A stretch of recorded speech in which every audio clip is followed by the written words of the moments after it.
Floppycatters. Today I have the pleasure of interviewing Dr. Richard Pitcairn.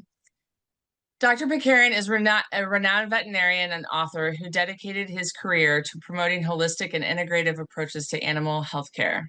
As a DVM with a PhD in microbiology with the study of viruses and the immune system, Dr. Pitcairn brings a unique blend of conventional and alternative medicine knowledge to his practice. He has a best-selling book, The Complete Guide to Natural Health for Dogs and Cats, which has gone through 4 editions and which has helped countless pet owners understand and implement holistic care for their animals. Dr. Pitcairn's expertise and passion for animal well-being have made him a leading voice in holistic veterinary medicine. Thank you for being here. Thank you. That's a As nice you intro. know, I'm very nervous and told you I'd be a fish out of water, and you already made a joke at the beginning of our talk that wasn't recorded. So thank you for that, because I grew up with a dad who always joked around, and that always makes it easier for me. So thank you for that. Okay, I'll keep that in mind. All right, so I want to start with, where were you born and raised? Los Angeles. And were you raised and interestingly, I was born in the same hospital my mother was born in. Oh, really? Yeah, isn't that odd? Well, that's neat. Yeah. Huh. And is that hospital still around today? Do you know? I haven't checked that for a long time. I have no idea, but I do remember that it was the same hospital. Yeah, that's neat. I grew up there in Los Angeles, and I was there until I went off to veterinary school. Okay. And were you raised with pets? Yes. Like I cats was and raised, dogs? we had dogs and cats, and then as I got older, I got hamsters and parakeets and canary and different animals like that. Okay. And so what led you to want to pursue a veterinary career? Well, looking back at it at the time, it was not at all obvious to me. It just came up as an interest in doing that. But I look back at it, I see that the way I was raised as a child, my opportunity to have other relationships with people was somewhat limited. And so I turned to animals, and I had a lot of animal relations and friends. I could consider them friends, took care of them. So I got to like animals, and I liked the idea I guess, the idea of being a veterinarian that could care for animals more and help them with their discomforts if they had any. I think Yes. that's where it came from. Okay. That makes sense. So I told you beginning of this, before we started recording, that I watched a number of interviews with you yesterday, and one was with a Merv Griffin show. Yes. That Isn't you that did in the interesting? 80s. So interesting, and also, like, it's amazing how many years it's been since then, and it's the same approach that I feel like we're still trying to get out there. Like, that's why I have you on right now, is because I want pet owners to become more aware and stop doing these old ways that are hurting our animals. So it I was looked just a little fascinating. different back then, didn't I? Yes.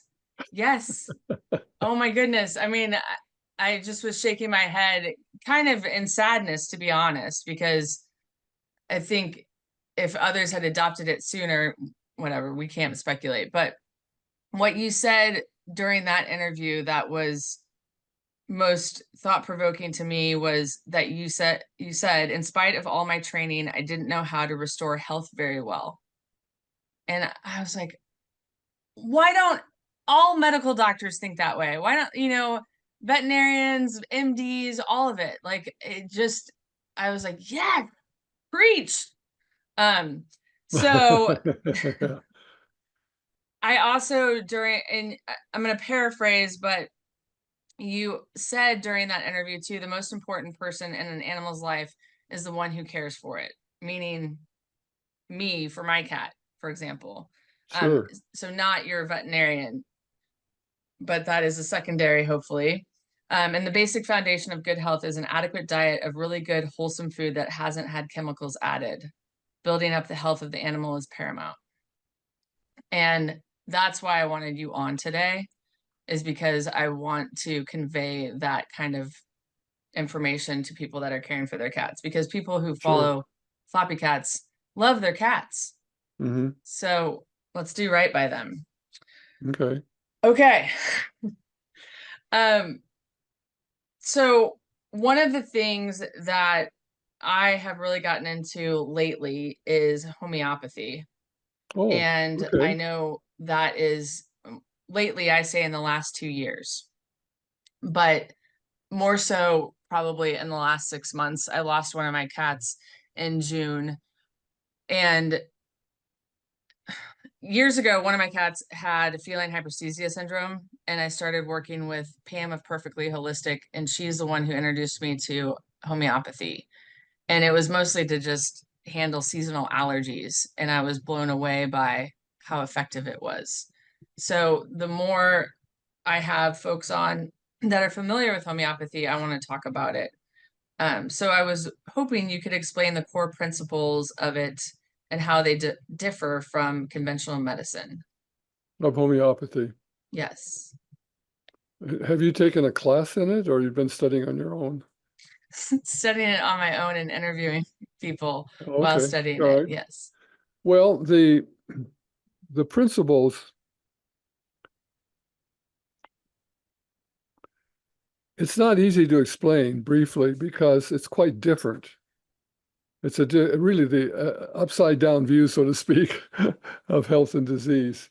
Because the way we're trained, the way most of us think in our culture, and the way we're trained in school, like veterinary school or medical school or whatever, is that we are physical beings. We are any consciousness we have comes from our brain, which is a physical organ. So consciousness is secondary to our physical reality. It's a philosophy that's called materialism. Not that it matters what you call it, but that's the thinking, is that we're basically, it's the world, the physical world is a reality. And that then diseases, say infectious diseases, are some kind of a thing that's separate from us, like a virus or bacteria that invade us and cause harm. And so our response as medical practitioners is to fight it. It's like almost like declare war. You use drugs and you use whatever you can get, radiation, whatever, to fight and kill the thing that you think is causing the problem. So put very briefly, that's kind of the attitude, is like that we're dealing with physical things. We're separate from them. We need to fight them. We need to basically eliminate them from our experience. That's kind of the attitude. It's a virus or whatever. The homeopathic view is really quite opposite. And I might say as a prelude that this Dr. Hahnemann, who developed the method 200 and some years ago, he had been trained the same way. He was a medical doctor. And it was only because of his just inquiring mind and experimenting with things to see how they really worked in the body that he started to think differently. So it evolved over time. So before I say anything, because it's so different, you think, where did that come from? It's like, it's too weird. But it was something that developed, we could go into if you want to, if there's time, but he experimented and he practiced over 50 years with this new method and gradually learned a different view of things. So that's what we'll talk about now. So the different view is that we are actually spiritual beings, and that the body as a physical body is derived from that. And he calls it the instrument that we use. He says that we're spiritual beings that create a physical body as an instrument for our purposes. That's the way he puts it. And that what runs the body is an energy pattern, not a physical process, but rather an energetic process that's non-physical. And so consciousness then, or the mind, precedes our physical experience. The physical experience is secondary to the presence of the mind. Does that make sense? But okay. Yes. Yes. So with that view and that understanding, then he interprets health problems differently so that um, when we encounter something that causes a health problem for us, it's because on the level of consciousness, we haven't encountered it on an energetic level, a non-physical level in our mind, and that we have interpreted it as something that can harm us, and so we develop our what he calls the life force, which is the energy that runs the body, that then alters itself in a reaction as to basically respond to and react to defend itself against any disturbances. So um, what then follows from that, from what happens on that level, which is a non-physical level, that's where it all starts. And he says very clearly in his writings, disease does not start out as a physical condition. Even the diseases caused from bacteria and viruses, they're not due to a physical, they don't start as a physical problem. They start on an energetic level. And then once that disturbance happens because of the reaction as seeing something harmful, our organism then, in the process of trying to respond to it, develops symptoms, what we call illness or disease. He says that the life force isn't very good at doing this. It's very interesting. He says the life force was when we were created as beings, as organisms, the life force was not made to deal with disease issues. And he doesn't go on into that further, but what that has meant to me is that when we were first created, there were no diseases. Hmm. So it wasn't necessary. Hmm. But as time has gone on, of course, we know there's many things that we call disease, many, many hundreds of things, I guess, or more. So that's our reality. That's what we experience. So anyway, he says the life force does its best. And what he means by that, it'll do things like maybe cause vomiting or cause sweating or fevers and so on, trying to deal with the issue. And so, and it usually, most of the time, it works out. So we don't die, but sometimes we do die because it can't successfully deal with the issue. So, so that understanding that physical conditions like that are a secondary to our reality as a non-physical spiritual being, that's what's manifest from it. Then he says the only way we can deal with it is on that same level, on the energetic level. If you just deal with physical symptoms, you're dealing with the effect of disease. You're not eliminating the whole disease, just the effect of it. So that tells us from that perspective that the usual medicine we learned, which is, reducing intensity of symptoms with drugs or doing surgery to remove something, are just dealing with the outcome of the disease, the effects of it, which explains why sometimes after treatment like that, you still don't have such great health. You still don't Yes. feel great. Maybe have other problems.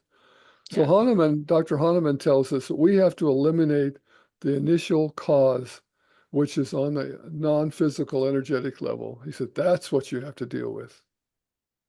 And along the way, again, it all sounds very odd to people who have never heard this before. So excuse me, but we could go, as I said, go into an explanation of how he discovered these things gradually. It's very logical how he did it.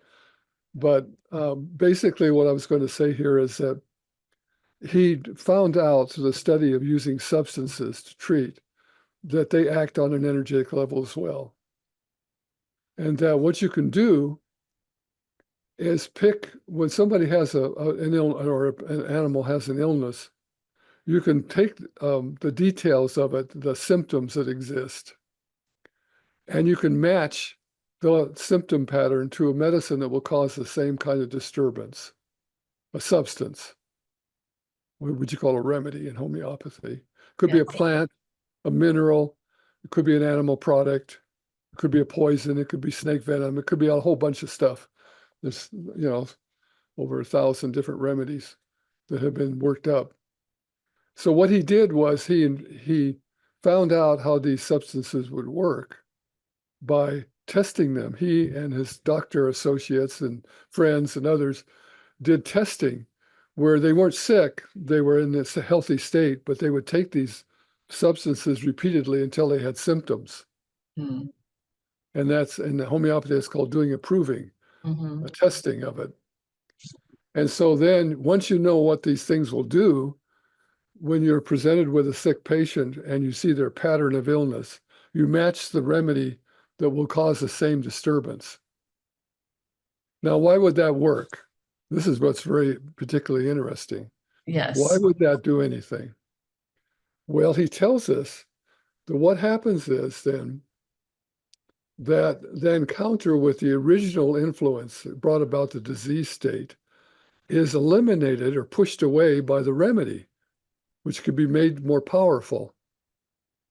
So our attention on a conscious level switches from the original disease influence to the medicine influence. And when that happens, the disease influence passes on. It's no longer there. He says it's extinguished. Hmm.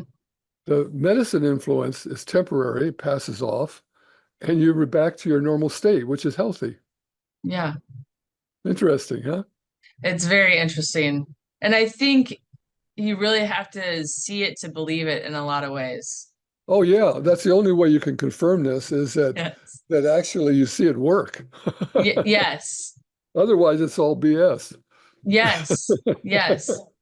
And I've seen it work so many times. And then I interviewed Julianne Lee of Adored Beast Apothecary. Are you familiar with her? No, I'm not. She's Canadian and she runs a company called Adored Beast Apothecary, but she is a classically trained homeopath, and she says it's the one homeopathy is the one thing she's been the most amazed by in her career. Yeah, it is amazing. It's Yes. I can tell you a little story about how I first got into it. I would love it. I was trying to bring it back to the whole Merv Griffin thing that I wanted to understand. How did you get into homeopathy, and at what point did it influence where you were headed? Well, the background of that was that after I went through veterinary school, I went into practice in Southern California for a couple of years. And I did, pretty much, I think I did what would be considered an acceptable standard of practice. But I wasn't real happy with the outcomes. I mean, I could reduce symptoms, I could treat them what appeared to be ordinarily considered successful. But I didn't feel real satisfied that I was really bringing health back. That's what I felt myself, about it. So I had an opportunity then after a couple of years to join the faculty at the veterinary school in Washington. So I went ahead and did that. I taught in the school, I taught epidemiology and public health, primarily epidemics, the history of epidemics and the understanding of them, the development of vaccines and that kind of stuff. It was very interesting. And then after a year, I was offered the opportunity to join a PhD program, which I went ahead and did because thinking I would learn more and I would be more effective in treatment, see? So I did that for 6 years. And my study was primarily the study of viruses, which included the study of vaccines development and use, and a focus on the immune system and how it functioned. It was really fascinating. I learned so much that was just mind-boggling. Most people have no idea, really, of how it works. And I realized, too, going through that I had very little training in either subject, in virology or immunology in vet school. And I found out since that for most doctors, it's the same thing. They don't have a whole lot of training in those areas, which is too bad because oftentimes there's misunderstandings that come out Yes. about that, the way things are used, vaccines are used, and so on. So anyway, I did this PhD. I decided to go back into practice and try to apply it. But again, I realized that I'd learned a lot in my PhD program, but mostly how things didn't work right, but not really how to restore health. Mm.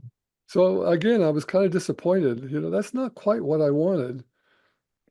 So I practiced. I was in a practice in Southern California again for a while, and then I went up to Oregon. And anyway, it doesn't matter where I was. I just did some more than one practice, and I was just simply not really happy with it. So much so that actually, just between you and I decided to quit veterinary medicine.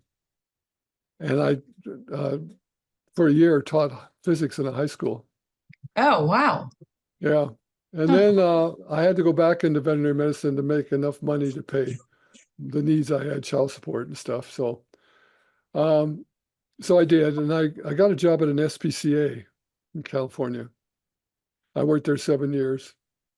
But before I took the job there, I had already been looking for alternatives, thinking that it must be some other way I can learn that will help, with what I wanted to have happen. And at that time, there were certain things that were real popular, like polarity therapy and color therapy and Reiki, Chinese medicine, acupuncture. I looked at all of these things. Nothing really particularly grabbed me, but I came across a little book about homeopathy in dogs, which I'd never heard of before. I couldn't even pronounce it. I found out later that you can't even have homeopathic treatment unless you can pronounce the word. So, so but the book kind of intrigued me. It sounded interesting. It sounded like it was kind of a medicine that I could understand. So I had some interest in it. Now, mind you, not like a belief in it, just somewhat of an interest. And enough interest, I thought, I'm going to try it a little bit, see what it does. I ordered a homeopathic remedy kit, an emergency kit, had 40 remedies in it to try out. So I get the kit, and shortly, within a few days, my wife and I traveled up to Oregon from California for Thanksgiving to be with my parents.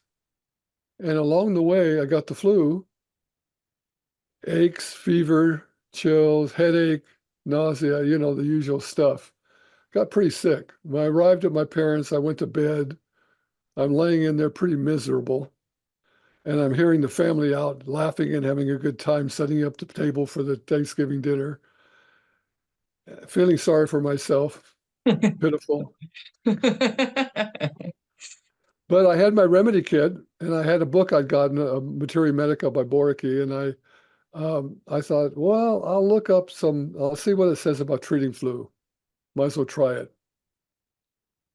And it was really kind of funny because I had a headache and I had trouble reading. And I realized somehow, I don't know why I did this, but if I pounded my head against the couch a few times, I could read for a few minutes. So I read about the remedies for flu, and I recognized one that seemed to fit my pattern that I had, like having a headache in the back of the head and so on and so on. Details. I thought, well, I'll try it. It was a remedy called gelsemium from a plant. And I took a dose. It's probably a 30C. And believe it or not, half hour later, I was normal. Wow. I went in and joined the family, had a nice dinner, no symptoms. So that That's really impressed the amazing. hell out of me. I bet. Yes. Because Yes. it wasn't placebo. I didn't believe it. Yes. And I thought, Right. wow, that's amazing stuff. So I really started to study it more seriously. Okay. But as I studied it over the next few years, and like I said, working at the SPCA, I wasn't really practicing it in animals, and I didn't have any plans to open a practice with it. I was just studying it, trying to understand it, feeling like, I hadn't fully grasped it. And part of the issue was that I didn't really know about the originator, Dr. Samuel Hahnemann, who originated. I didn't know anything about him. I was finding other books that were more popular books about it, probably like you've seen, right? Mm-hmm. So that's what I was reading. And I came across his writings, which made a big difference for me. Then I began to really understand it, that what we talked about earlier, the different Yes. view. try to see things, which is not easy. I had a lot of resistance to it, Yes. but I gradually, as I had experience with using it, came to accept it. And so while I was there at the SPCA studying that, my first cases actually were treating the human staff Oh. because my nature is such, having gone into medicine, that I'm sympathetic. And when the staff would have a serious problem, I felt sorry for them. I wanted to help. I couldn't keep myself back from doing that. So I'll give you one example. One of the first ones was a woman that worked at the desk there, checking the people in with their animals. She was driving to work in her little Volkswagen Bug and got hit in the rear, and her head hit the windshield and broke the windshield Oof. pretty hard. Mm. So she went to emergency. They treated her. She came back, supposedly recovered, but she had this problem then that she'd be talking to somebody at the desk and suddenly go unconscious and fall like a log and hit the Mm. floor. It was Mm. pretty bad. So at one point I was in the lab and she came in and I said, "Oh, I heard about your problem. Sounds really bad." And so she explained some of it to me. She said she'd gone back to the doctors and they told her it wasn't due to the head injury, it was something else. They had scheduled her for surgery to take the top of her head off, look for tumors. Oh my And so I goodness. said, "Would you like to try a remedy?" She said, "Yes, I will." So I gave her a Nature Muriaticum 30C, one dose, and she was normal from then on. Mm. No surgery. So, Wow. so that's just an example. And then I had other cases like that with the staff over the next, couple of years or so. So Yes. they became very supportive of me because of that, curing them of their issues. And I was more confident now, having just seen those effects. So I started doing it in the animals there. Sometimes people bring animals in, not just for surgery, but because they were feral or because they didn't have enough money to treat them and so on. So an example was this two guys brought this dog in that had been shot. And they had been out hiking along the river, and the dog was ahead of them and he went out of sight and he heard a gunshot and the dog came back, couldn't use his front leg. When I examined it, there was a bullet hole through its shoulder. Mm. Pretty painful area. There's a lot of nerves there. Mm. So I went and got a remedy. I think it was hypericum. I'm not sure I remember. But anyway, I got a remedy for that kind of injury and put the little pellets on the dog's tongue. And the guy said, "Are you going to treat it?" I said, "Oh, yeah." So I went back and got a syringe and put saline in it and injected the dog with saline. So they thought it was treated. Then they were happy. Yeah. So anyway, Yeah. I kept the dog overnight. The next morning, the dog was normal. Walked on the leg, no problem. Which is Amazing. really unusual, yeah. So that's an example of some of the things I started to see. So Yes. that evolved into my doing some house calls. And then that moved, as the house calls developed, then it moved to the point of finally quitting the SPCA and opening a practice in Oregon. Okay. And and I had a homeopathic practice there for almost 20 years that did just homeopathy and nutrition. That's all Oh, I did. really? Yeah, no other Wow. treatment. And I was busy, had a waiting list, very successful. That's neat. Yeah, it was. Oh Mhm. man. Um, So it just kind of grew on its own. yes. So what are your thoughts on combination remedies? Are you more of a classical homeopath? Yes, don't use combination remedies. Okay. I'll tell you if you want why they're there. Okay. Because the method in homeopathy is you find the one remedy that matches the pattern. Yes. Okay, not remedies that don't match the pattern don't do any good. If you mix them with if you mix two remedies together, one which does match the pattern, another one that doesn't, the remedies can interfere with each other, so they don't work properly. Mm. That can happen. Okay. So you don't want to mix them. You only want to give one. Well, why do they give you what they call combination? Well, the pharmacies do that because what they do is they take a condition like, say, gunshot wound or distemper or whatever it is, and you look at the remedies, maybe there's 30 remedies that are used for that condition. And then you're supposed to pick the one that fits. They pick maybe the top 5, thinking that one of them will work. Yes. That's the way they can sell medicines. Yes. So what would you do if you picked one that didn't work? Then you would just go back and look at Yeah. if yeah. Well, oftentimes it'll happen if you have a little bit of skill at it in terms of picking one. You may not get the most effective one, what we call the similimum. It doesn't matter what we call it, but the most effective remedy that will cause a cure Right. response. Right. If we don't actually identify that, but we get one that's rather close, the one that's close will have some effects. It won't cure, but it'll alter the pattern somewhat. So then what you do as a practitioner, you look at in what way the pattern was altered as further clue as to identifying a better remedy. And then you reevaluate and now pick one that does fit more effectively. And then you move to that. So sometimes it's a little bit like working a puzzle, Yes. step by step. Yes. Okay. That makes sense. A nice thing about it too with homeopathy, if you do pick a wrong remedy, it doesn't cause harm like a drug will. Right. That's what I love about it. That is absolutely what I love about it. So going more into the cure stuff, for example, when I have treated seasonal allergies with a homeopathic remedy, speaking of being able to pronounce it correctly,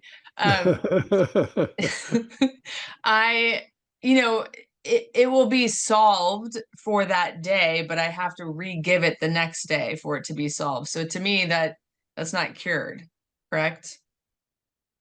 Say it again. So let's say my cats would have a reaction to a seasonal pollen or something outside. I would All right. give a remedy which would stop the licking or and the scratching for that day until we went outside the next day, and then the problem would reoccur, and then I'd have to give the remedy again. So Yes. I would think that's not the right remedy. Is that correct? Or No, that could be the right remedy. It depends on let me back up here and say that from the homeopathic perspective, we divide conditions that we call illness or disease into 2 categories, what we call okay. acute and chronic. Yes. What they mean by that, what's meant by the word acute is that it's something that comes on suddenly and quickly, like an injury or something toxic or from a food eaten or something. It's a rather quick response. Chronic is more gradual and long lasting. So chronic would be like heart trouble and skin allergies, bowel difficulties, things like that. So from that perspective, if your cat is having a reaction to something like that, like you described, it could be a chronic condition, which means that it's not as simple. Acute problems are usually solved, like I described to you, giving a remedy to the woman that had the head injury, and Yes. which was an acute injury, and then it was resolved, right? Yes. That's typical of it. That one remedy, maybe a couple of them, in an acute problem is sufficient. If it's a chronic disease, it takes more than one treatment and sometimes more than one remedy over a period, sometimes even months, depending on Okay. how long it's lasted. So it could well be that your cat was getting the right remedy. You needed to repeat it a few times, or maybe you had to increase the potency. Mm. Or you may find as you go along that some other expressions of the disorder come up that kind of identify another remedy that's a better fit. You see? Okay. Yes. So Yes. you have to figure that out. It's not so simple as that if you give it once, that it's not cured. Right. Not for chronic. Okay. That makes sense. Mm-hmm. So this brings up a question that a friend of mine asked me when I told her that I was interviewing you. She said, "Will you ask him, have you had any cases that were chronic conditions, but homeopathy cured it? Or is it usually more acute that it works? Oh no, it was mostly my practice was chronic. Okay. Because you see, in that back then in the 80s and 90s, homeopathy wasn't very well known. And so for me to offer that as an alternative was not embraced necessarily at first. Right. So, so people have an acute problem, their animal's injured, develop an infection from, a virus or something, they would go to their regular veterinarian. So most of the time in my practice then, what would come to me were people that had chronic conditions with their animals that had been treated but not successfully, and they didn't know what else to do. So kind of out of a desperation, they would say, well, I've heard something about this guy, I'll try it, you see. So Yes. most of my cases were chronic, and most of the cases I could cure if the client cooperated. Okay, will you speak more on that? Because in that Merv Griffin interview with your wife, Susan, she talked about how I think a colleague of yours, if he didn't see improvement in a pet's condition within 3 treatments, then he would send the pet parent to a psychotherapist. So That's I interesting. was fascinated by that, but I wanted to, yes, that's why I wanted to bring that up because of what you just said. Well, I didn't do that. I didn't make that Okay. advice.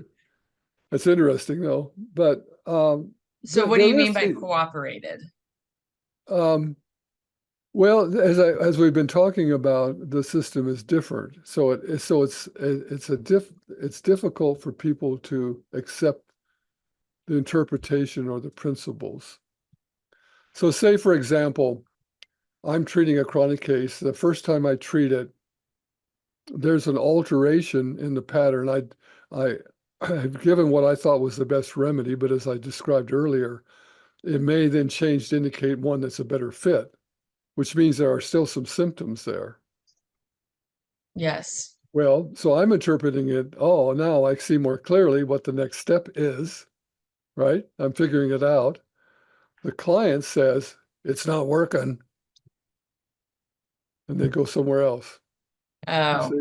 yes. Or I've had situations where they are responding to the treatment, the chronic case is responding to treatment, and then something from the past that was never really cured pops up again, and they go to emergency and they don't even tell me. Oh, got And it. then they interfere with the treatment. So what I Yes. mean by cooperation is they stay in touch, they report to me any changes, they follow my instructions. Not that they have to, but I mean that they're willing to. Yes. Yes. If Yes. they're willing to do it, that we're working together as a team. Yes. Whereas Okay. compared to that, people that are semi-involved go back and forth between me and another practitioner. Those cases don't usually go real well. Okay. Yeah.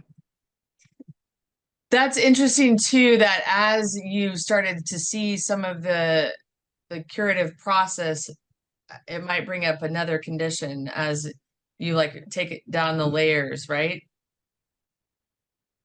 Well, you can have, let's say your cat, I will make it up as a story. I'm not saying this is the way it is. Let's say your cat a couple of years ago had a skin eruption and you went in and had it treated and it was given corticosteroids and stuff and the skin thing went away.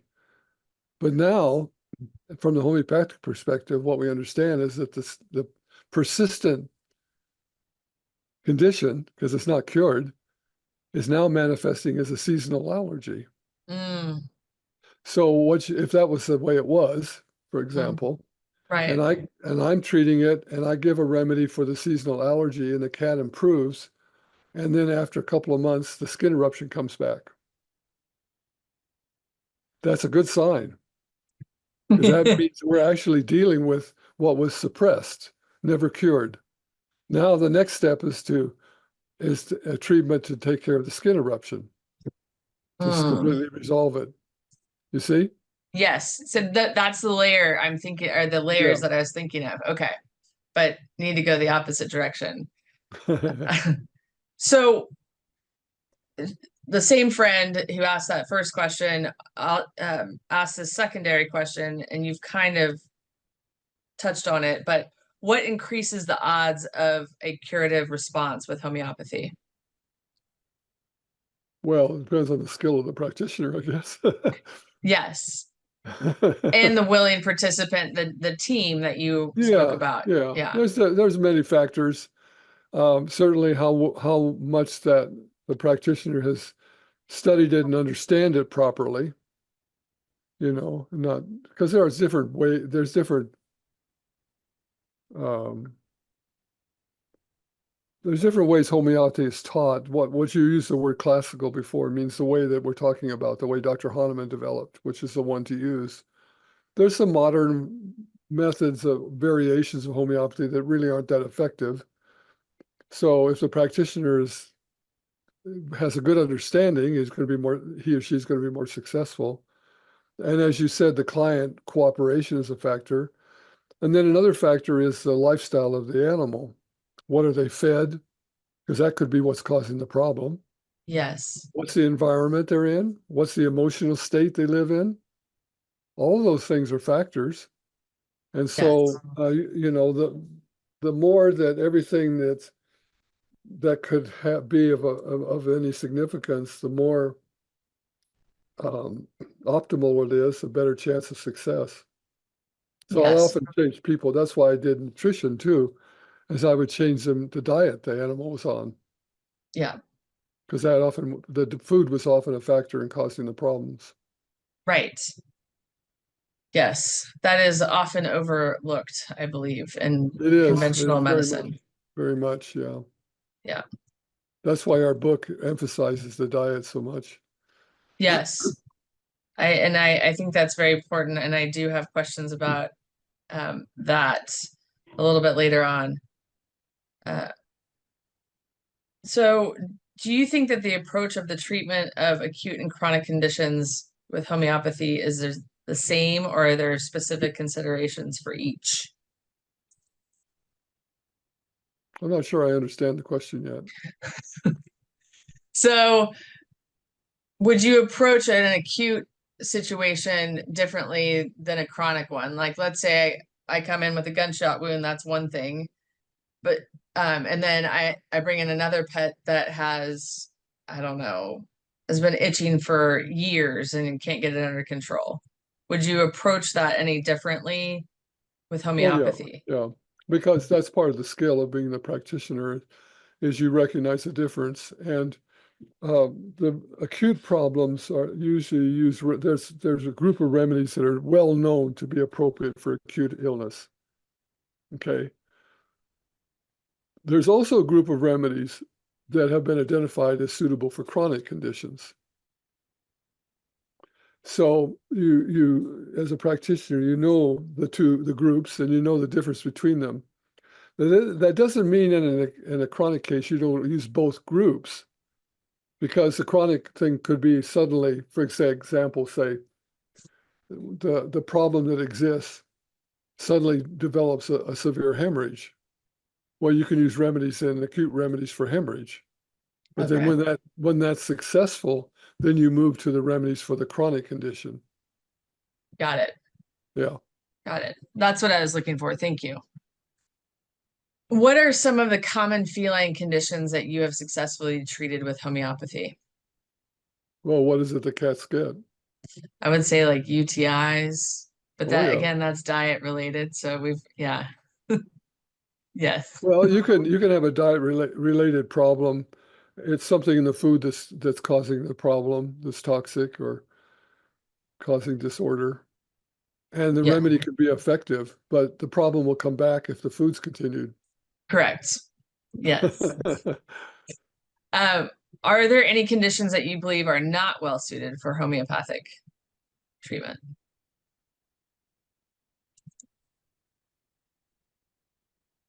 Interesting question. Let me think a minute.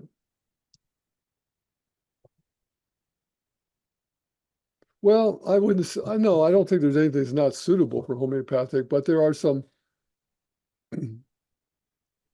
things that we think of as more conventional, like say there's a fracture and you put a splint on. Historically, homeopathic practitioners did the same thing. It wasn't like they didn't know how to do that. But we Right. often make that kind of division in our minds that the homeopathic practitioner is going to give a remedy and not do anything physical. But certainly appropriate, and then Dr. Hahnemann tells us it's very appropriate if you have something like that to Right. stop the Yeah. hemorrhage, put a splint on or whatever. Yeah. So that still should be done. Yes. It's not like you only give a remedy and that's all. Right. Just leave them hanging. Yeah. Um, can you share any specific examples of cat-related conditions that have responded well to homeopathic remedies? Kind of Well, I'd asked that say before, but say most conditions do. I mean, there's no exception that I'm thinking of, but the very common one of problems with their bladders and so on will respond. Uh, yes. what else do cats often get? Behavioral things will respond to remedies, behavioral problems. Um, you mentioned skin conditions and so on. I don't think there's any exception. Whatever they get, you can address it with a remedy. Now, it Yes. may not always be successful. You can see from what we're talking about, maybe I'll ask you from the perspective of what we've talked about, how homeopathy is done, what would be a limitation with homeopathic treatment that prevent it from being successful? Yeah. I don't know. Um, Well, the answer would be you don't have information. You have to know the condition. You have to know the symptoms. You have to have enough detail from the client. ah, Now you can examine them yourself, but that won't give you what you need, everything you need, right? yes. Right. So the clients, sometimes the problems that were in the past, they don't remember anything about them. They don't have so all you have is something this is sort of common, like skin eruption or diarrhea, and there's 300 remedies that could be used for it. Right. You can't narrow down. You don't have enough information. So Yes. again, that comes back to working with the client. You tell them, I need more information. I want you to change the diet. I want you to give this remedy, but you have to keep reporting to me so I can figure out what's needed. They may or may not be willing to do that. Okay. Yes. But that's the limitation of homeopathy. You have to have information. Got it. It's Okay. not based on diagnosis.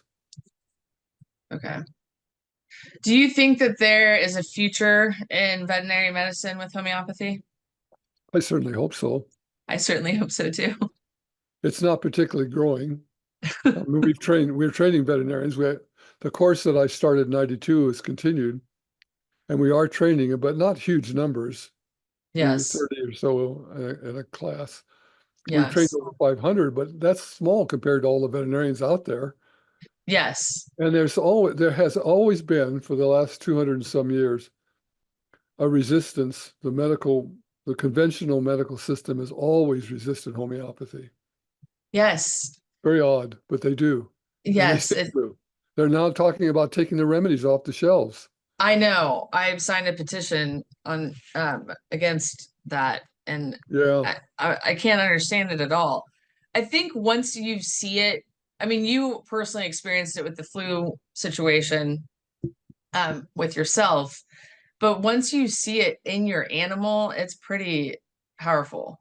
Like, It can't be wow. it can't be placebo. No, exactly, because it's a pet and they're not trying to prove anything. So yes, that's when it's really profound to me. Um, I have some questions from followers, and they're going to be random at Okay. best. The first one, though, I like the most, so that's why I wanted to ask first. Would he be willing to discuss issues around changing people's minds about diet and overcoming those barriers? Also, about why cats are so underserved in veterinary medicine or on the veterinary side. Are those two questions? Yes. Do you want me to separate them? I should Yeah. have. Yeah. So First one is about the diet, how to convince people to change the diet. Yes, I mean, it's pretty frustrating on my end. So I switched my cats to raw 2 years ago. As I told you earlier, I lost one in June. And it's been an upward battle to explain why I chose the diet that I did. And I've always wanted them on it. I just couldn't get it transitioned. And it was actually energy work that got them finally transitioned. So when I see a family member pouring a bag of kibble into a bowl, it makes my stomach hurt. But I have not been able to. You're not supposed to eat it. Right. It's not for snacks like popcorn. So how have you, I mean, because you've been fighting that for a number of years. How do you have a saying that you use, or how do you go about that? There's really no way you can change people's minds. You can explain things to them. Yes. You can give the information, you can share your experience, you can give a different view, you can share information from studies. But I'm sure as you've observed, you can give what seems to you very good information and it's just simply won't be listened to. Correct. I mean, think of all the stuff that's been going on about this vaccine with COVID. Yes. Oh my gosh, it's like unbelievable what people will accept about it. Yeah. And you try to talk to them about it, and no way, I'm not hearing that. No Right. way. Yes. So you can't convince people. You can only offer them information. You can only invite them to consider it. But that's a real, on a larger scale, it's a real human problem, is that our adherence to beliefs that we have acquired. Isn't that Yes. the issue in politics, the issue in religion, everything? Yes. So that's Yes. the thing. That's the obstacle, and that's as we human beings have to learn to stop doing that. Stop Yes. accumulating beliefs. Open your mind. Just look at Yes. things. Yeah. I listened to the interview that you did with your wife about a month ago. And you said a couple of times during it to observe your thoughts, be aware of your thoughts. And that was the first time that I think I had heard someone actually explain what I do a lot in my own head. Like, where did that come from? Huh. Um, so that was very neat to me too, that you thought about your thoughts, because I definitely do that. And then that you wanted to take it a step further, wanted to understand it. I go back to in spite of all my training, I didn't know how to restore health very well. That I was like, how neat is that he had that thought and then wanted to pursue it. So yes. Have you heard of Bob Proctor? No. He has a book out called Change Your Paradigm, Change Your Life. Oh. And it's about those thoughts that you have been given throughout life, whether it was your Mhm. veterinarian telling you that kibble will clean your cat's teeth or Mhm. whatever, that, have an open mind. So, Mhm. okay, moving on. What does Dr. P think of vaccines? Well, that's a big topic. I know. There's a lot of interesting stuff there. Um,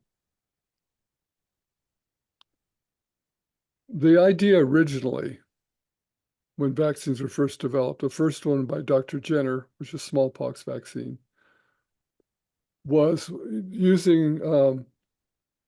he used a different virus that was related, cowpox.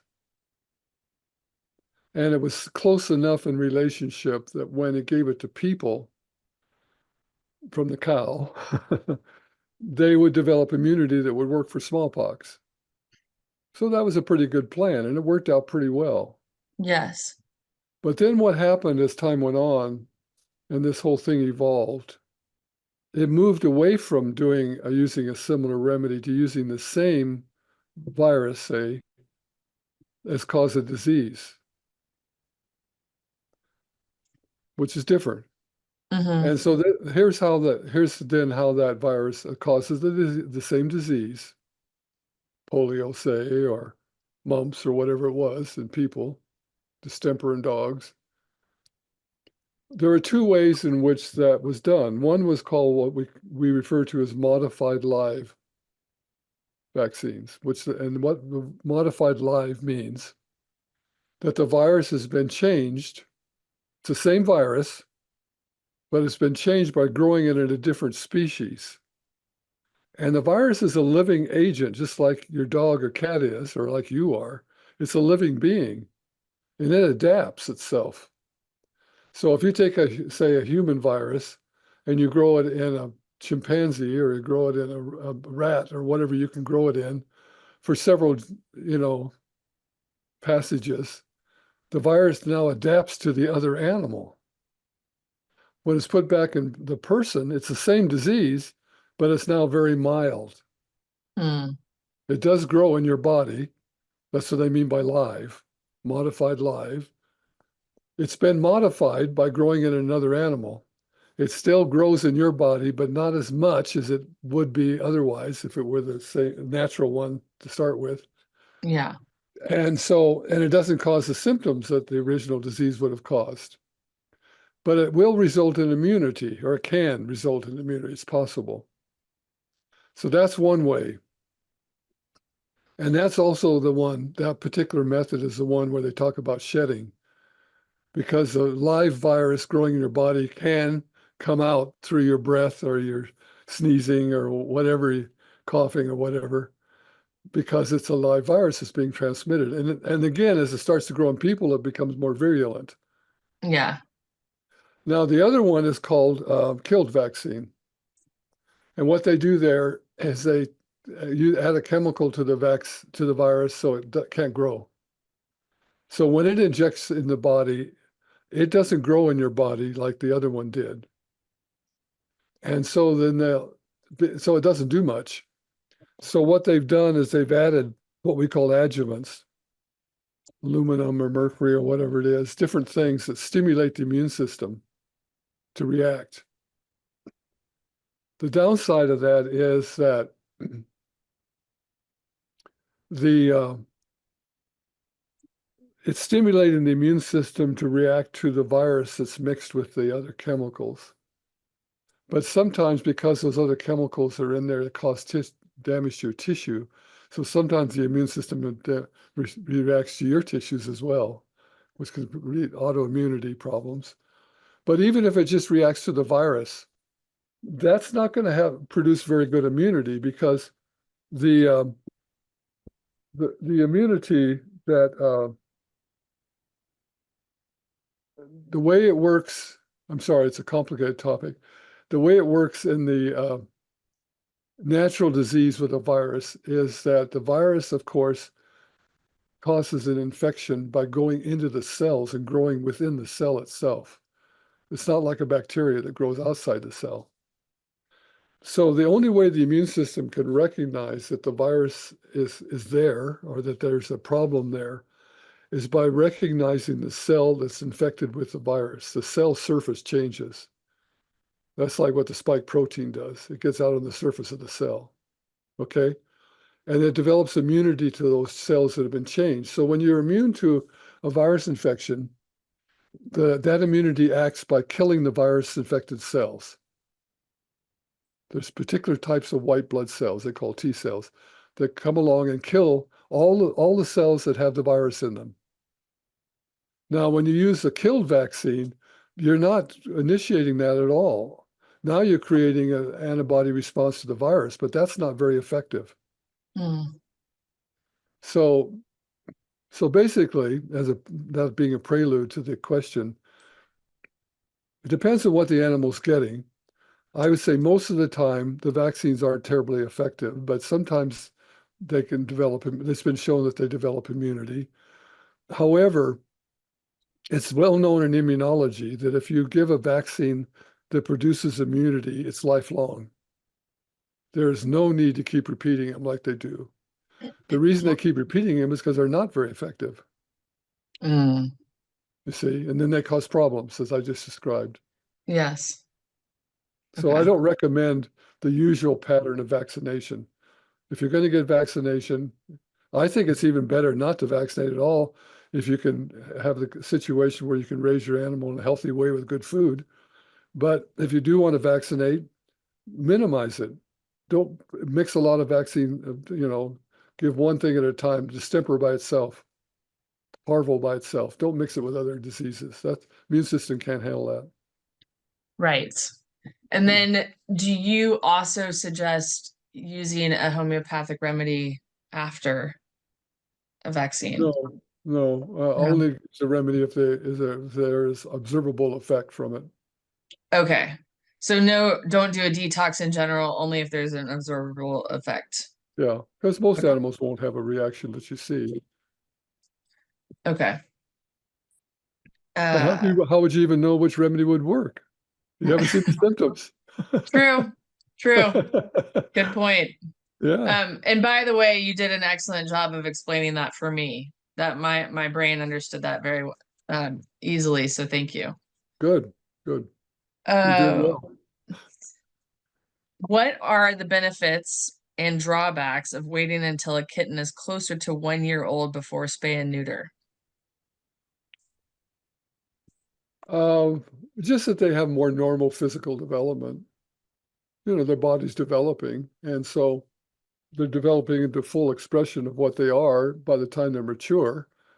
And so then at that point, if you remove the sexual organs, it's not going to prevent, you know, it's not going to interfere with the development that was occurring. Yes. Can you share a memorable cat patient story? Oh, gosh, I had so many cases.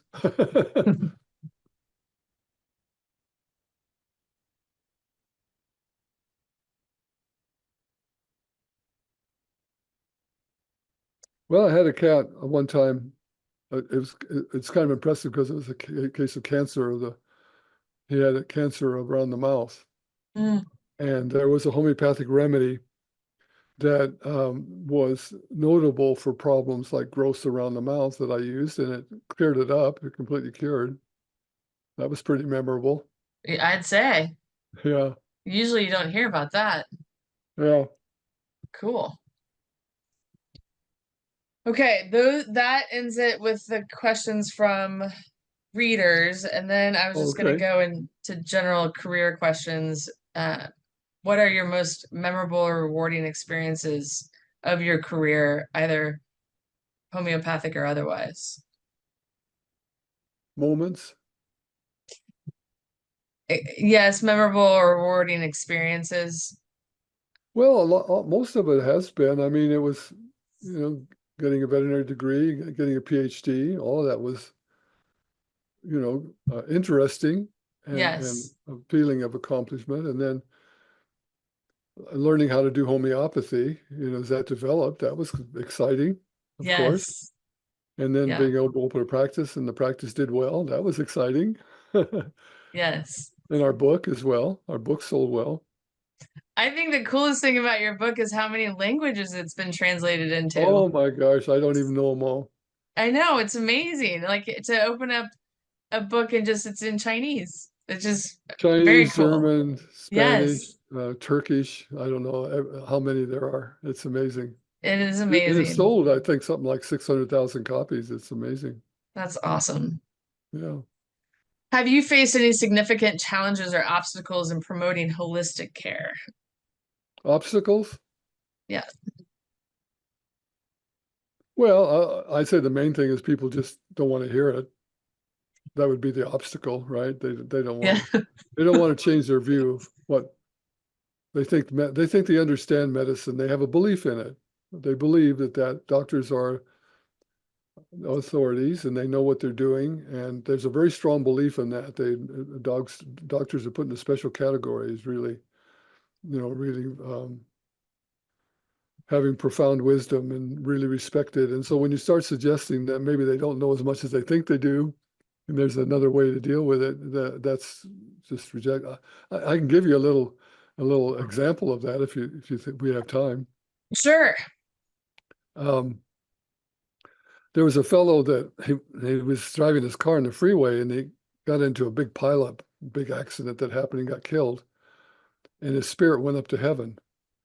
And when he got up there, he was in a long line because there were so many people killed, all waiting to get into heaven. And the St. Peter's up at the gate, checking him in one at a time. So the guy's standing there and he's impatient. He wants to get in. And after a few minutes, this guy walks by him in a white coat with a stethoscope around his neck, and he walks right on up to the gate, walks through. Well, that kind of irritated the fellow, like, that's not right. So when he finally got up to St. Peter, he said, I got to ask you about that guy. Who was that guy that in the white coat that came in and walked in like that? Peter says, oh, that was God. He thinks he's a doctor.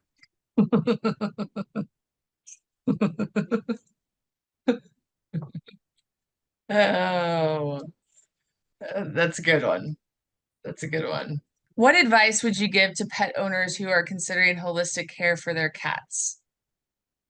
Are there resources or organizations you'd recommend? Your Well, book. I don't know all of them. I've heard good things. Associates that I've run into have had reported a lot of good stories of Chinese medicine acupuncture method working. Same with chiropractic. And of course, homeopathy. Um, I have on my website, I have a referral list for the veterinarians that train with me that are willing to have that listing. There's a lot of veterinarians out there that, they have been trained, but they don't particularly want to have their name up there.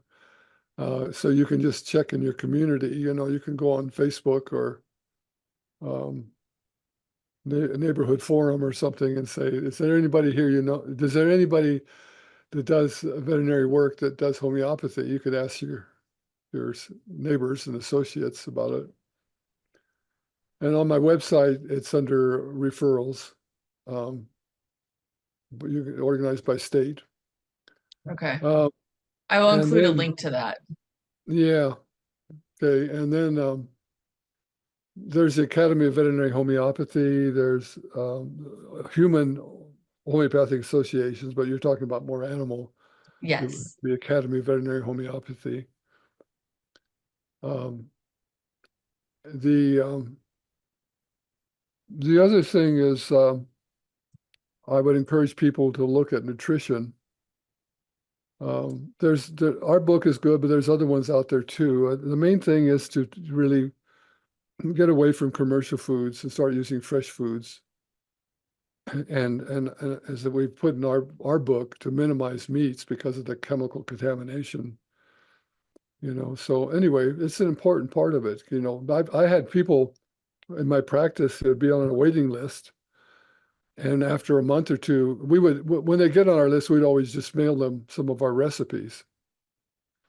And after a couple of months, we might call them and say, okay, you can come on now. We have space. And they say, I don't need to. I use your recipes and they're fine. We heard that quite a Good. bit. That's Yeah, awesome. that's really important. More important than people realize. Yes. Because there are a lot of really harmful chemicals. I mean, oh my gosh, what's out there now? The people don't realize, that our government, the FDA in the U.S., our government, the FDA, has approved 100,000 chemicals Wow. for use, Yeah. and less than 5% of them had health tests, Mm. and most of them get out in the environment. They accumulate in the animals, in the meat. Oh, it's a really bad story. I probably don't want to go into it, but I mean, it's just significant. Yes. It really is. Yeah. It depresses me a lot if I try to put it like a block there, Yeah, I know it's because of hard. how much it depresses me. Yeah. Okay, well, looking towards the future, are there any emerging trends or developments in holistic veterinary care that you're excited about? Developments? Yeah. No, there's nothing particularly outstanding. Homeopathy is still going, and there are meetings, and training programs. Hopefully it'll be able to continue if the FDA doesn't put it down. Right. It's a definite serious threat that it might be. Right. Other than that, I'm not aware. Chinese medicine acupuncture has been pretty well accepted by the veterinary profession, Yes. so that's more available. Um, Other than that, I don't know. I can't say particularly. Okay. How do you envision the future of holistic veterinary care in relation to traditional veterinary medicine? It's difficult to predict, I would say the way things have been going, the alternatives are not particularly growing. I think people, to some degree, are generally speaking, opening up a little bit to some alternatives simply because the usual method, the conventional system, isn't successful. Right. And that's like I said earlier today, clients would often come to me for the first time because they'd spent thousands of dollars treating their dog or cat and it wasn't working. And they were Yes. just desperate. What am I going to do? Is it that or euthanasia? You know, Yes. so uh, that's across the board, I think, in the human field as well as the veterinary field. We're seeing that there are situations where the treatments that are usually used are just simply not working. So people do sometimes look for alternatives. They sometimes consider that. And so that helps it grow to a certain extent.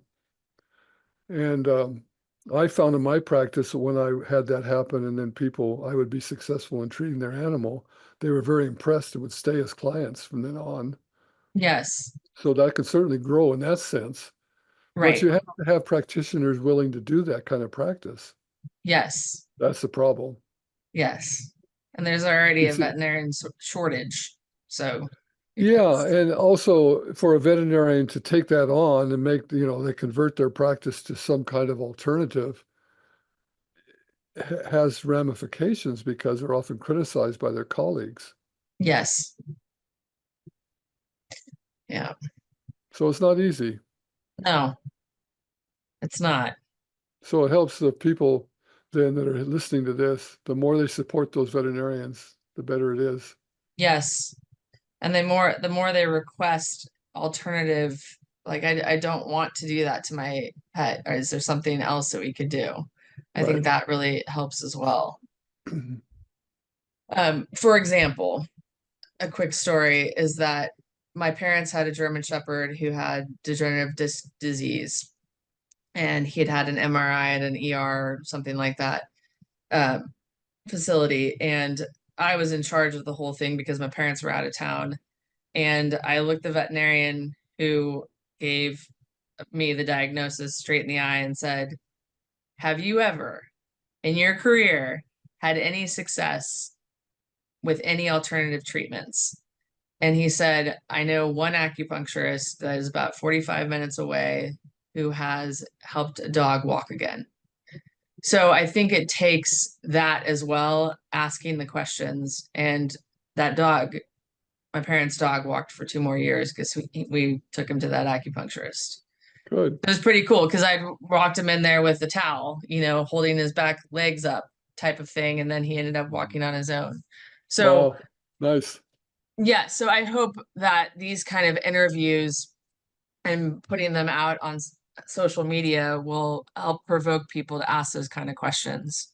Uh-huh. Um, so if you could require all veterinarians and all studying veterinary medicine to study one thing, what would it be and why? Hmm.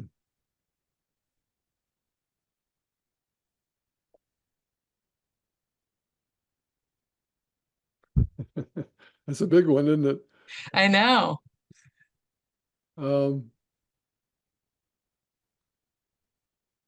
I think probably what I would want to do is if I really had that kind of control, I would want to teach them how to properly use their minds. That is not the answer I expected from you, but I love it.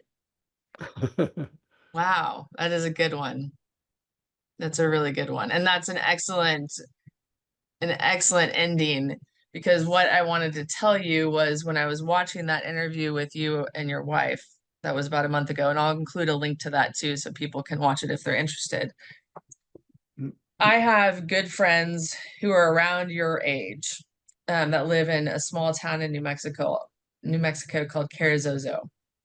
And I have the most wonderful dinner conversations with them where you just don't want to get up from the dinner table because it's so thought-provoking and mind candy type stuff. And after watching that interview with you and your wife yesterday, I was like, I want to have dinner with them in Carrizozo because it was so thought-provoking. And I love that that's how you ended this interview with that, how to get them to use their minds. It's a beautiful Yeah. thing. Yeah. And there's another interesting interview that after that happened, my wife interviewed me. Later, I interviewed her. Oh, And I that didn't video is see up that. on her website. I mean, not her Okay. website, her channel on YouTube. Yes. Okay. Susan Pitcairn. Okay. I will go and look for it then. It's very interesting. She did a good job. She presented really well. Excellent. Yes. And I love your guys' relationship of, just joking around. Do I know you? I think we got married. Yes. So it was really sweet. Yeah, about Uh, 47 years ago. that's awesome. Thank you. Thank you. Thank you. This was amazing for me. And I can't thank you enough. Well, thank you for the work you're doing. Well, you're welcome. And it's nothing but if I can help support what you've taught so many people. I mean, I've heard your name forever, and I think I told you at the through email that I had posted about another interview that I did with a holistic veterinarian in Phoenix, and a gal that follows Floppycats was like, "Have you read Dr. Pitcairn's book?" And I was like, "Well, bits and pieces. I have it. I usually look it up for some acute issue I have going on." But I haven't read it like all the way through. And she's like, see if you can interview him. So I just tried to get a hold of you and it worked. And I'm very excited that I did. So thank you. Now, you might enjoy too, just because of your interest in these things, to look at my blog. I'm not real active on it, but I put in some interesting things on it. Have you seen that? I have seen bits and pieces of it too. I think just from it coming up in searches and stuff for Well, me. the web address is drpitcairn, drpitcairn.blog. Oh, okay. drpitcairn, one word, .blog. Okay. And you'll see there's an interesting one, interview with Beatrice, the calf. Oh, And I think I might have had one. No, probably not. I should send you. Yeah, it doesn't matter. You got enough on your plate. no, I mean, send it to me. I'm always curious. So yes. I was thinking when I did it's a dialogue with COVID virus. Oh, It's kind of interesting. yes. I bet it is. All right. Well, thank you. I will include a link to your book so people can check that out, as well as a link to your website and the referrals Okay. that you mentioned. All Thank you, right. Dr. Pitcairn. You're quite welcome.